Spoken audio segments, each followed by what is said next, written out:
Brought to you by PrayLatin.com, makers of prayer cards featuring complete English phonetic renderings of Latin pronunciations. The leaders of competing religions think Pope Francis is going to make a recovery. They believe he's going to make such a recovery that he is going to start traveling again soon.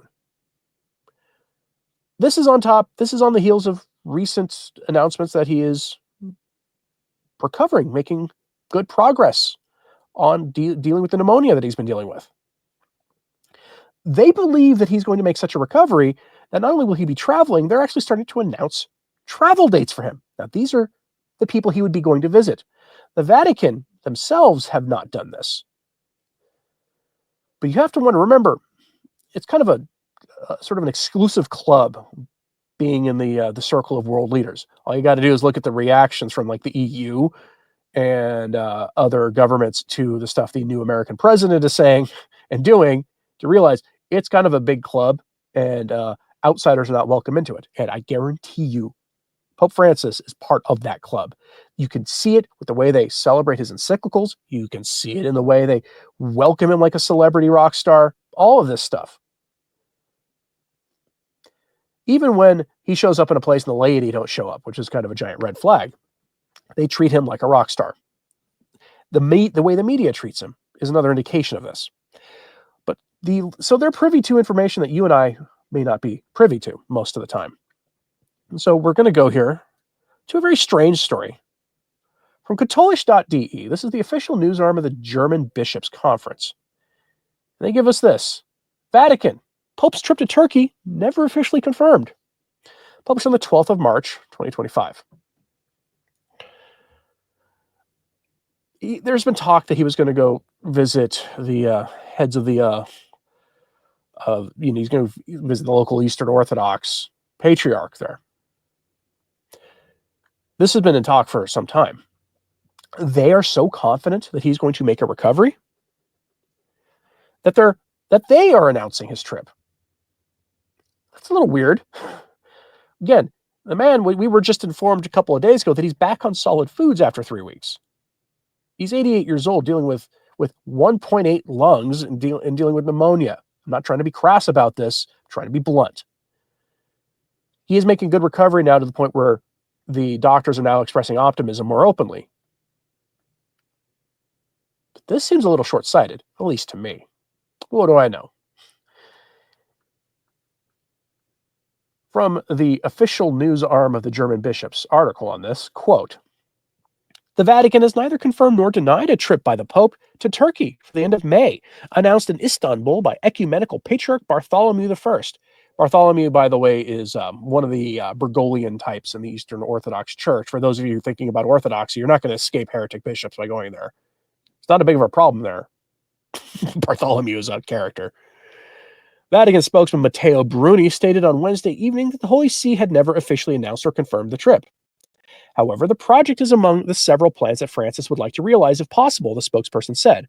The occasion for the unconfirmed trip is the 1700th anniversary of the Council of Nicaea. Today is Iznik near Istanbul. It was there in 325 that the Nicene Creed, was formulated, which is still valid for almost all Christian churches today.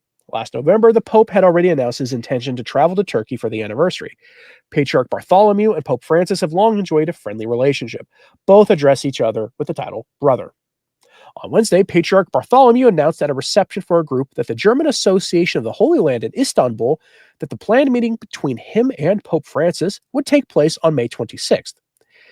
That gives them 3 full months to improve enough to do this, to do what would be a relatively short flight from Rome to Istanbul. But he hoped and prayed that the Pope would recover completely and be able to begin his journey. During the audience, the Patriarch also expressed his satisfaction with the progress of Catholic Orthodox dialogue. Of course, problems have accumulated over 1,000 years, but we are full of hope that they will be resolved in a few years, said the 84-year-old honorary head of World Orthodoxy.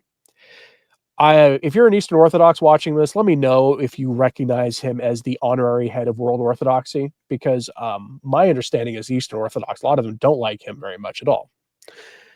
The 1700th anniversary of the First Ecumenical Council brings the churches back to a time of undivided Christianity, the Patriarch continued, also citing church historical research. This research supports the thesis that in 1054, the official separation of the churches, there was no schism between Rome and Constantinople. Instead, there were merely tensions that deepened over time. According to Bartholomew first, these are not insurmountable, end quote. Yeah, that's nonsense. There was a schism. The Eastern Orthodox that you argue with online will be happy to remind you that there was a schism. They will just tell you that it was Rome that went into a schism. And it's the Catholic position that it was the Orthodox who went into schism. And then around and around we go for hundreds and hundreds of years on this issue.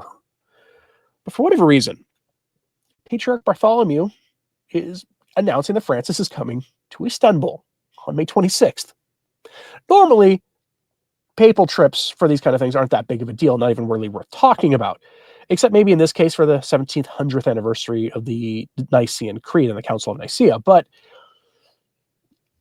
Francis is getting assistance breathing. Now, it's not as bad as it was. I didn't give you an update today, but they gave you an update that's built on the previous one. The previous update said he was recovering and the doctors were more optimistic. And then they gave you another update last night saying basically the same thing. Why would Patriarch Bartholomew make such an announcement ahead of the Vatican? Now, I know why the Vatican would be reticent to do this. It's pretty obvious. They want people to be praying for Francis. They don't want to get people's hopes up. Yet the Orthodox are out there saying this is going to happen. What does Patriarch Bartholomew know that you and I don't know about this?